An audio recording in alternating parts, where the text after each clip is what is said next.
اتنی توجہ جناب کرتے ہیں امام حسین کو ہر پڑھنے والا چاہے وہ ذاکر ہو، خطیب ہو، شاعر ہو، یہی کہتے ہیں قبلہ تائید کیجیے گا کہ امام حسین علیہ السلام کریم کربلا ہے. زبان کے ساتھ بول کے تھوڑی سی تائید کیجیے گا. امام حسین کو کریم کربلا کہا جاتا ہے. میں بزرگوں آپ کی دعا دینے کے لیے میں کہہ رہا ہوں امام حسین کریم کربلا نہیں بلکہ کریم آل محمد ہیں. امام حسین کریم کربلا نہیں بلکہ کریم آل محمد ہے. آپ اس سے دلیل پوچھیں گے، میں دلیل میں آپ کے وہ واقعہ آپ کی سماعت کو ہدیہ کروں گا جو اس سے پہلے کسی کی سماعت سے ٹکرایا بھی نہیں ہوگا. میں نے امام حسین کو کریم کربلا نہیں کہا بلکہ کریم آل محمد کہا ہے. جبرائیل ایک فرشتے کا نام ہے جس کو ہر شیعہ سنی جانتا ہے. جبرائیل کے حوالے سے ایک روایت ملتی ہے قبلہ کہ جبرائیل نے کبھی بھی اپنے پورے پر کھول کے پرواز نہیں کی. ایک دن جبرائیل نے خالق تعالیٰ سے کہا کہ بارے الہ میں جنت کی سیر کرنا چاہتا ہوں. اب جنت بھی سیر کے غرض سے جناب جبرائیل نے پہلی بار اپنے پروں کو کھولا، پر کو کھول کے جناب جبرائیل نے ایک دفعہ جنت کی پرواز شروع کی. جبرائیل کی رفتار وہ ہے کہ جس کا اندازہ کسی کو ہے ہی کوئی نہیں. جبرائیل ایک دفعہ اپنے پر کو کھول کے ایک دفعہ جھٹکا دے تو زمین کی 7ویں تہہ سے آسمان کی 7ویں تہہ تک جا سکتا ہے. اتنی رفتار سے جناب جبرائیل جنت میں پرواز کر رہے تھے. جبرائیل نے ایک دن پرواز نہیں کی، 2 دن پرواز نہیں کی، 3 دن پرواز نہیں کی. حضرت جبرائیل 30,000 سال تک جنت میں پرواز کرتا رہا. 30,000 سال تک پرواز کرتے کرتے ایک مقام پر تھک کے جناب جبرائیل بیٹھے، سر اٹھا کے دیکھا اوپر ایک نوری مکان تھا.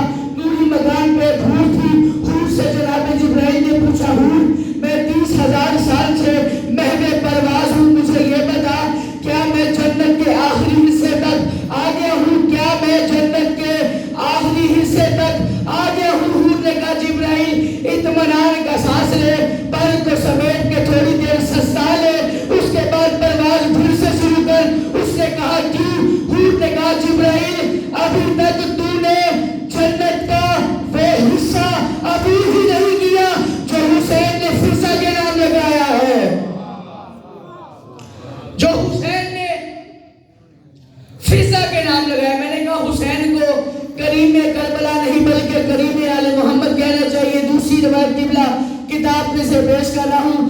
دوسری روایت کیا ہے؟ مدینۃ المعجز کتاب کا نام، اردو ترجمہ معجزات آل محمد. جو یہ سوچ کے بیٹھے ہیں نا کہ ذاکر کے سامنے کاپی کھلی ہے پھر ہی ذاکر پڑھ سکتا ہے، میں نے ڈائری بھی بند کر دی، رجسٹر بھی بند کر دیا. اب میں دیکھتا ہوں کہ آپ میرا کتنا امتحان لیتے ہیں. مدینۃ المعجز میں سے روایت دے کے پیش کر رہا ہوں. ایک دفعہ جناب حبیب ابن مظاہر اور جس میسم کی کتاب پڑھے ہیں، میسم آ رہے تھے. مدینۃ المعجز والا لکھتا ہے کہ میسم کو اللہ نے ایک خوبی عطا کی تھی. کیا خوبی تھی؟ کہ میسم آنے والے کسی بھی شخص کی جانب دیکھ کے اس کی موت کا دن، اس کی موت کا وقت، اس کے قاتل کا نام بتا سکتا تھا.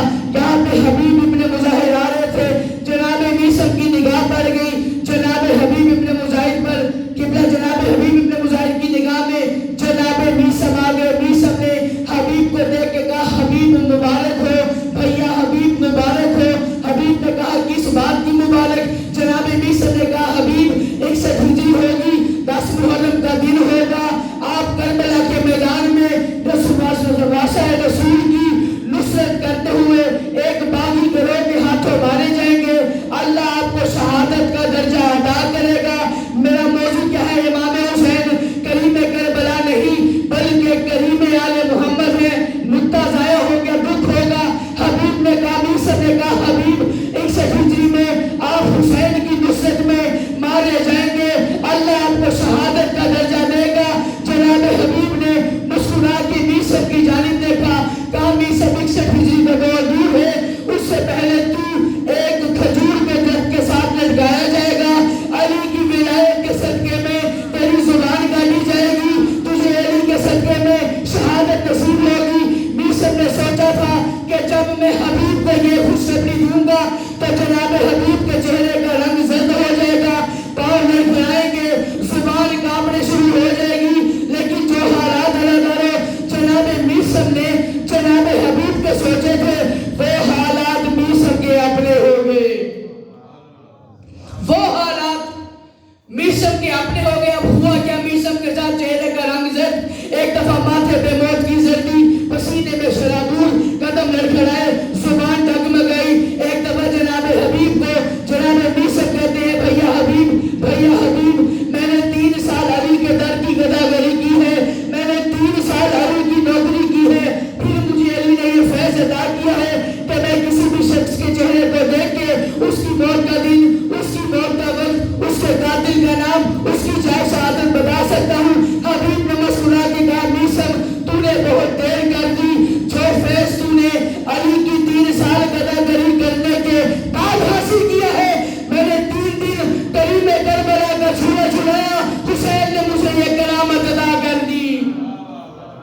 سارے بولو ہے علی۔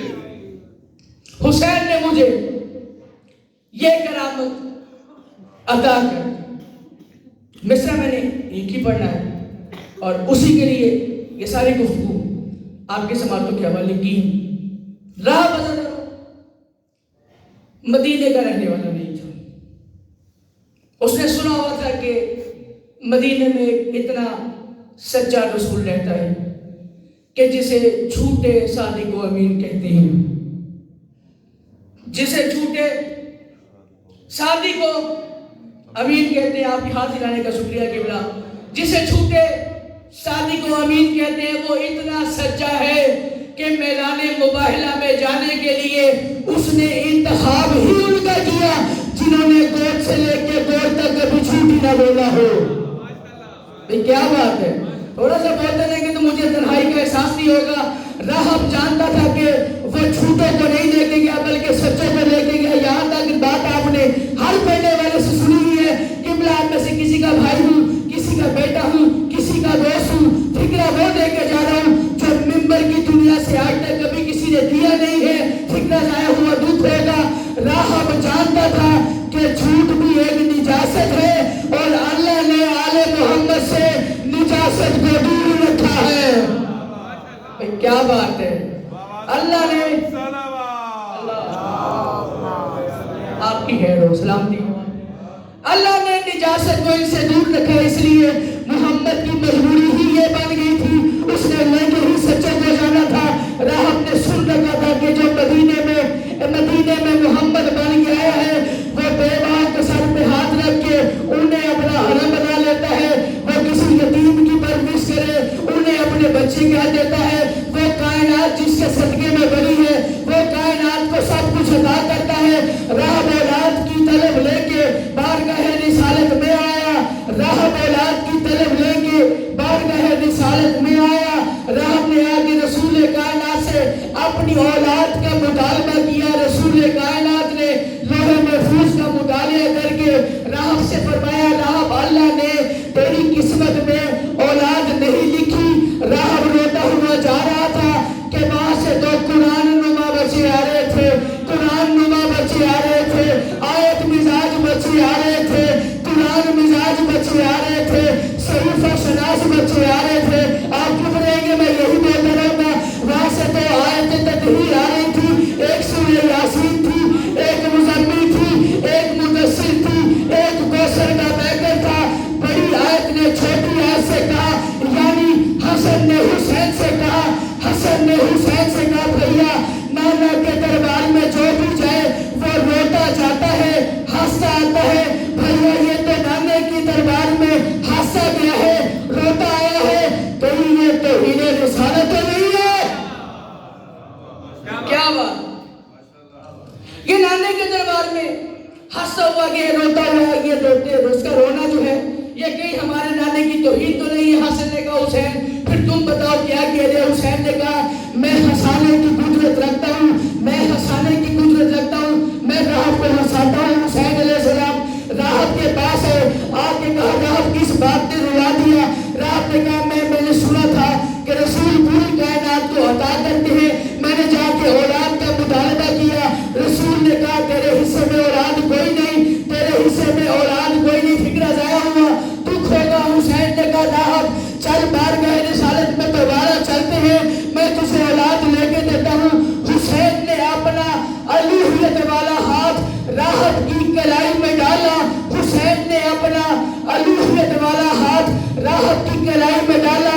اب جب بارگاہ رسالت میں پہنچنے لگے تو ایک دفعہ راہب نے چبلا، راہب نے امام حسین سے کہا حسین آپ کو یہ کیسے معلوم ہے کہ اب مجھے اولاد مل جائے گی؟ حسین نے کہا جاہل تو جانتا ہی نہیں ہے، جب تک میں حسین اور میرا بھائی حسن بارگاہ رسالت میں نہیں تھے تب تک وہ مسجد تھی، اب ہم جا رہے ہیں، اب وہ مسجد نہیں ہوگی، ہمارا امام بارگاہ بن جائے گا۔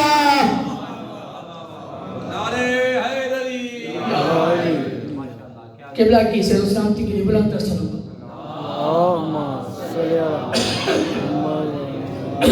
اب وہ مسجد نہیں بلکہ بارگاہ بن جائے گا، اور ہماری بارگاہ سے سے کوئی خالی ہاتھ آئے یہ ہم آل محمد کو زیب نہیں دیتا، یہ ہماری شان کی گستاخی ہے، توہین ہے۔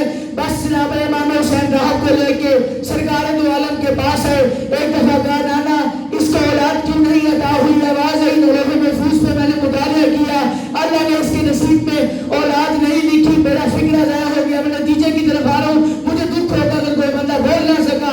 امام حسین نے نظروں کیا کیا ہے، اپنے الوہیت والے ہاتھ اٹھا کے حسین نے دعا کی باری لاہا راحت کو بھیجا دے، رسول نے کہا آمین، حسین نے کہا راحت کو بھیجا دے، حسین نے کہا آمین، حسین نے کہا رسول اس کو بھیجا دے، رسول نے کہا آمین، کم از کم 7 بار حسین نے کہا راحت کو بھیجا دے، حضور نے کہا آمین۔ ابھی 7ویں بار حسین کی بات ختم نہیں ہوئی تھی کہ جناب رسول کائنات نے امام حسین کے منہ پہ ہاتھ رکھا، کسی دیر جنے نے پوچھ لیا یا رسول اللہ آپ نے حسین کے منہ پہ ہاتھ کیوں رکھ دیا، آپ نے حسین کے منہ پہ ہاتھ کیوں رکھ دیا؟ حضور نے کہا اگر میں حسین کے منہ پہ ہاتھ نہ رکھتا تو میدان محشر ایک جانب آدم کی نسل ہوتی، دوسری جانب راحت کی نسل۔ بس جی بسم اللہ، راحت کی نسل ہوتی۔ میرا موضوع قبلہ ہے کہ امام حسین کو کریم کربلا نہیں بلکہ کریم آل محمد کہنا چاہیے۔ 2 روایات آپ نے اندر بیٹھک میں بیٹھ کے سنی، تیسرے حصہ مجھ سے سن رہے ہیں جو کہ میرے فضائل کا آخری حصہ ہے۔ بس دارو اس میں ایک بات ہے کہ 2 لفظ ہیں، ایک ہوتا ہے امکان، ایک ہوتا ہے اقوال۔ جو رسول کائنات نے مطالعہ کیا تھا نا لوح محفوظ کا، اقوال اسے کہتے ہیں کہ جس کا وجود ہو اس میں سے دیا جائے، اسے کہا جاتا ہے اقوال۔ امکان وہ ہوتا ہے جس کا وجود نہ ہو اور اس میں سے دیا جائے، اسے امکان کہا جاتا ہے۔ بڑے مشکل لفظ سے میں نے کھول دیے۔ بس امام حسین نے جب راحت کو اولاد کی خوشخبری دے دی، اب راحت خوشی خوشی جا رہا تھا، وہی دل چلا جو کچھ دن میں نے رسول سے سوال کر رہا تھا۔ اب راحت کے سامنے آیا، آ کے راحت سے کہتے راحت ابھی کچھ لمحہ پہلے تو بارگاہ رسالت سے روتا ہوا جا رہا تھا، راحت مسکرانے کی وجہ کیا بن گئی؟ راحت مسکرانے کی وجہ کیا بن گئی؟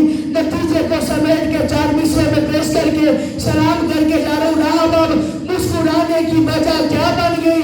راحت نے اس خوشامدی کی آنکھوں میں آنکھیں ڈال کے راحت کہتا ہے الوہیت ہے یہی جو کہ میں نے دیکھی ہے، الوہیت ہے یہی جو کہ میں نے دیکھی ہے، یہ کبریائی کا سجود نہیں کھوتا ہے، الوہیت ہے یہی جو کہ میں نے دیکھی ہے، یہ کبریائی کا سجود نہیں کھوتا ہے۔ میں سمجھتا تھا کہ اقوال پہ ہے راج اس کا، میں سمجھتا تھا کہ اقوال پہ ہے راج اس کا، وہ جو امکان سے بے حسین ہوتا۔